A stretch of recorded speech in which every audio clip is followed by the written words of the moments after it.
In today's video, we're diving deep into the world of Assassin's Creed 1 and exploring the story of one of its most intriguing targets, Abul-Nuqoud, the twisted merchant king of Damascus, hosting a party to die for. Abul-Nuqoud was a wealthy and powerful merchant in Damascus. He was known for his extravagant lifestyle and his love for the finer things in life. However, beneath his opulent exterior, Abul-Nuqoud harbored a dark secret. He was a member of the Templar Order, working to manipulate the city's economy and control its people. Using his money, he helped finance the Templars' orders for weapons and armor from Tamir. The earliest we can learn about this is during one of our investigation missions into Tamir, the black market merchant and arms dealer who also resided in Damascus. When we pickpocket a letter detailing another shipment of weapons, we can read the following passage: "I trust you know how best to persuade them, and who to see should you require additional coin. Let us hope he has not yet spent it all on another of his lavish parties." When we arrive in Damascus to assassinate Abul-Nuqoud, we learn that the Merchant King is indeed hosting a grand party at his palace, inviting the city's elite to indulge in his luxurious hospitality. The Merchant King has received a vast quantity of wine, which is odd considering wine is prohibited by his religion. The thought then comes to Altair that if he is willing to ignore the laws of his prophet so easily, one can only wonder what other acts he'll commit. We can learn that the people of Damascus despise the Merchant King for spending all their money on extravagant parties held inside the palace. So now we know where he'll be, and we know when the best time to strike will be, when he's addressing the guests. But after pickpocketing a letter, we can learn the following. Just a heads up, I am probably going to butcher this, so I do apologize in advance. Peace be upon you, Hashim. I have done my best to balance the ledgers, but the counts show something strange. Payments to Jerusalem's regent and William of Montferrat in Acre. I had thought this might be connected to the ransom demanded by the Crusaders for our captive brethren, but given the way that ended, peace be upon those poor souls, this seems unlikely. It also does not account for the deliveries to Jerusalem, but if the money was not meant for ransom, then what is its purpose? You should also know that there have been extravagant parties as of late, all held within the Merchant King's palace. This is absurd. The citizens of Damascus starve themselves to help Salah ad-Din's war efforts, but instead their money is being spent on feasts. They deeply despise the Merchant King and are powerless to stop him, which is why I write to you now. Please say nothing to the Merchant King for now. Should he become suspicious, he'll attempt to hide his misdeeds. I'll contact you when I've learned more. With peace, Mazouk. From this letter we can learn a few things. The first being that, as mentioned earlier, the people despise the Merchant King for spending all their money on feasts and parties at the palace, especially when they're starving themselves to help with the war effort. The second being that money is going missing. We know that Abul-Nuqoud is a Templar and that the money is going towards his brothers, both in Acre and Jerusalem. William of Montferrat being the regent of Acre and the regent of Jerusalem being Majd ad-Din. There will be future deep dives on these characters later on in the series. The third being, what happened to these soldiers the writer speaks of? A garrison of soldiers were being held captive by the Crusaders after a siege of Acre. Salah ad-Din was collecting money for the release of his men and had delivered the first of 3 planned payments and prisoner exchanges, but King Richard rejected this due to the fact that certain Christian nobles were not included. This deal fell apart and future negotiations were unsuccessful. On the 20th of August, King Richard had thought that Salah ad-Din had delayed too much and had 2,700 Muslim prisoners from the garrison of Acre decapitated. Salah ad-Din responded in kind, killing all the Christian prisoners he had captured. Although in the world of Assassin's Creed, it appears that it was William of Montferrat that ordered the execution of the Acre garrison, not King Richard. Once we've told the Rafiq what we've learned and we receive Al-Mualim's marker, we can finally head to the Merchant King's party and end his life.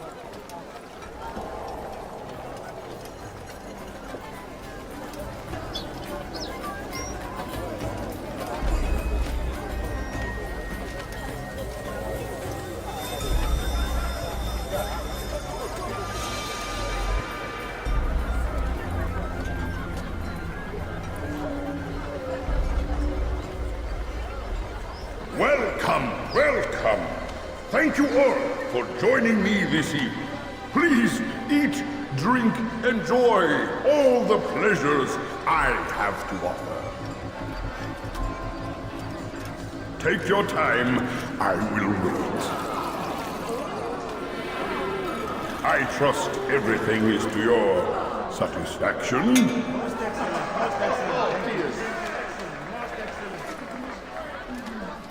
Good. It pleases me to see you all so happy. For these are dark days, my friends, and we must enjoy this bounty while we still can. War threatens to consume us all.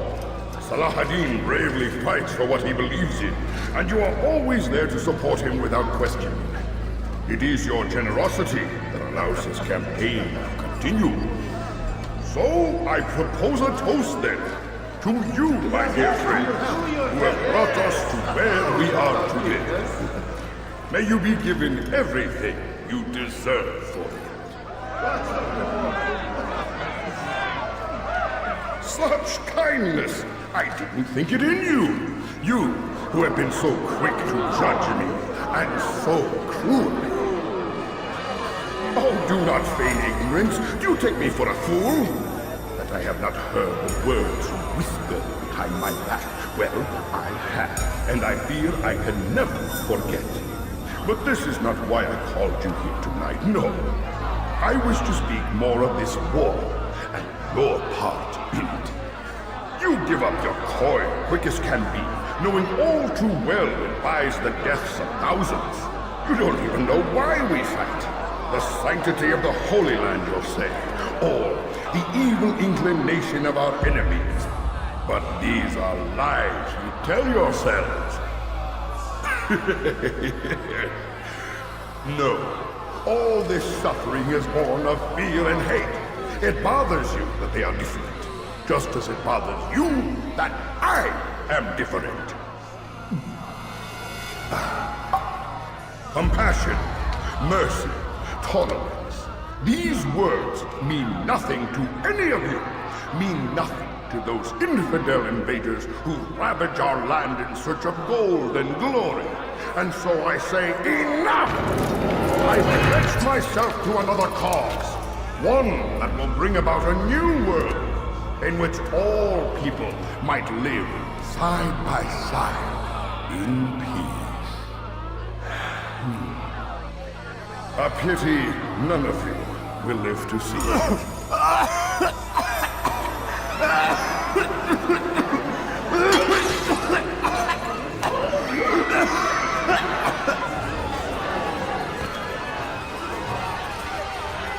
Kill anyone who tries to escape. As the party reaches its peak, with Altair hiding amongst the crowd, Abul-Nuqoud delivers a speech to his guests, condemning their greed and corruption along with their prejudice against those which are deemed different. He then reveals his true intentions, to cleanse the city of its corrupt elite. With a flick of his wrist, he orders his archers to fire upon the crowd, while the wine they've been drinking is revealed to be poisoned, with no partygoer to be spared. Altair, having infiltrated the party, must now navigate the chaos and reach Abul-Nuqoud. Altair confronts the Merchant King in his private quarters and ends his life. Be at peace now. Their words can no longer do harm. Why have you done this? You stole money from those you claim to lead, sent it away for some unknown purpose. I want to know where it's gone and why. Look at me.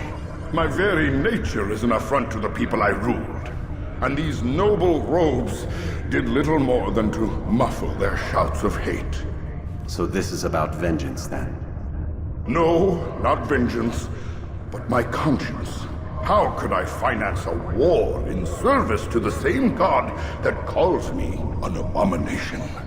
If you do not serve Salah-ad-Din's cause, then whose?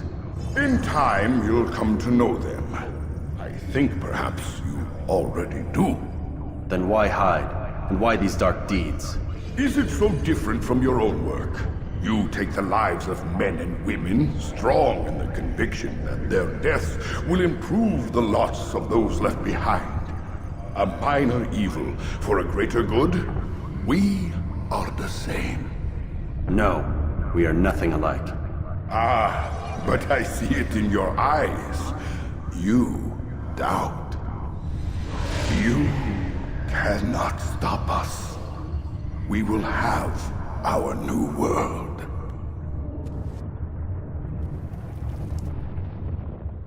despite his words hitting Altair to his core, Altair ultimately assassinates Abul Nuqoud, putting an end to his reign of terror. As the Merchant King breathes his last, he warns Altair that his death will not stop the Templar Order's plans, and that their influence runs deeper than he can imagine. He tells us he is shunned by the people, and that he is hated by the very people he governs, the same people who call him an abomination. Abul Nuqoud's assassination mission is indeed an interesting one, not only because of his twisted vision of a better world leading him to commit heinous acts against the very people he claimed he wanted to save. He tells Altair that his actions are no different from his own, that it is a minor evil to do what they believe is right. But not only this, we learn about connections to Tamir, the man financing the weapons for the Templars, but also the money being sent to William of Montferrat and Majhadin for unknown reasons. What did he want the money for? It wasn't for the ransom, so if not this, then what? And what about Majhadin? What did he want the money for? There are hints in the game that suggest Abul Nuqoud may have been gay. While this aspect of his character doesn't directly impact his actions as a Templar or his motivations for the massacre of the party too much, it's a detail I thought I would mention considering quite a few NPCs in the game claim that he is